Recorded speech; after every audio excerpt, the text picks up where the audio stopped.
spoke a little bit on stage about looking out your window and seeing this line. I mean, the valet from the hotel 3 blocks from here said he had never seen anything like it.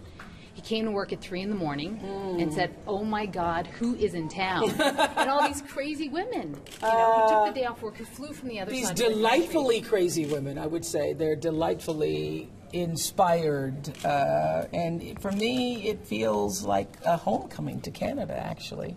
Because for so long, I used to say to the audiences who were, "Are you okay?"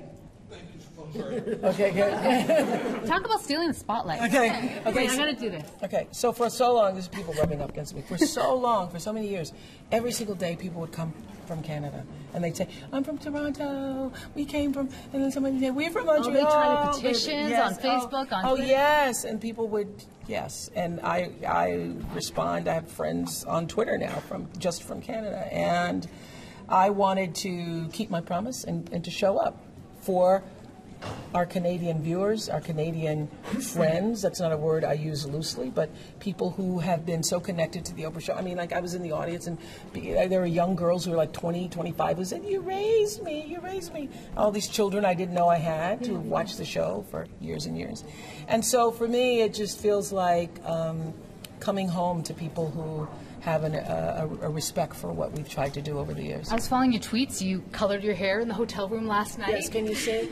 I did. Covered my gray. How yes. has Twitter and social media changed the landscape? It just allows you. I was just sitting there tweeting because I didn't have OWN in the hotel, so I tweeted the whole hour that Next Chapter was on last night, and just to see people's reactions. And what it does is it makes you feel like you know people. You know, people used to come up to me, and still do all the time, and say, you know, I feel like I know you, I grew up with you. Once you start tweeting with people, and you're tweeting back and forth, and you're having a conversation, it's like you know those people. It's like you're friends. It's like, it's weird. They call you their best girlfriend, guys and girls. It's weird. Sorry, one last question. So we have your show.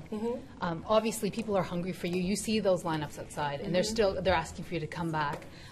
I remember before your show went off the air, you saying, you know, maybe I'll be able to take a break because you rarely ever took a vacation. Well, when and I had that show. Yes. Right? And yet you're probably working harder than ever now. You're obviously not. No, the word is not probably. It's 1,000%. How close is that camera? It's an HD, just so you know. It's an HD, okay. Oh, my God. Okay, give me a break. Good. Just give me just a little obviously, nose hairs. Hello, nose hairs. Obviously a very difficult time, though, in your career. But a lot of people don't choose to take this step and dream big, and you continue to do that. So where does Oprah go from here at this time? I am focused on the future. I am focused on the future. And I think I really do, I want to say, don't cry for me, Argentina. Don't cry for me. Can you sing that to me?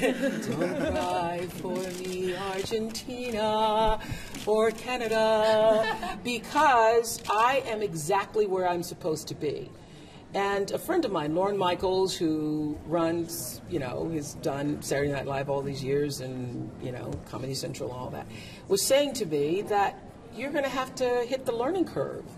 And again, because he goes, this thing that you bit off is huge. It's huge. And this was a year and a half ago. I was sitting listening to him say this. And it is the very idea of creating a platform to speak to people in a mindful, meaningful, yet fun and entertaining way. Nobody's really doing that.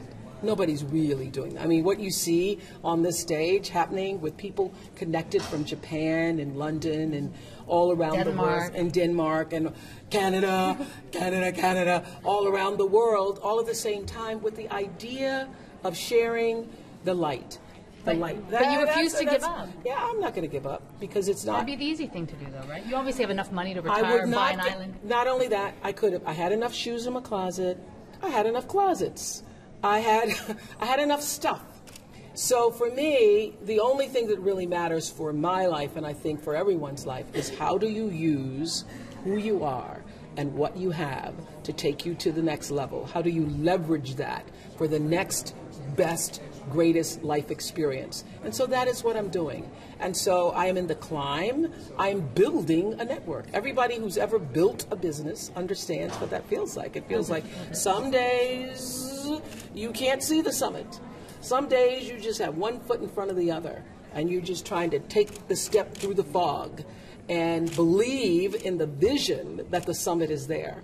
And so having brought myself to the channel and put myself in the space of being able to actually do the work every day and focus my attention on it, I feel energized by the possibility for the future of what this channel can be. And People this want to see you back on the couch. Yeah, but we this do. is, You're not too old. Yeah, who ever said old?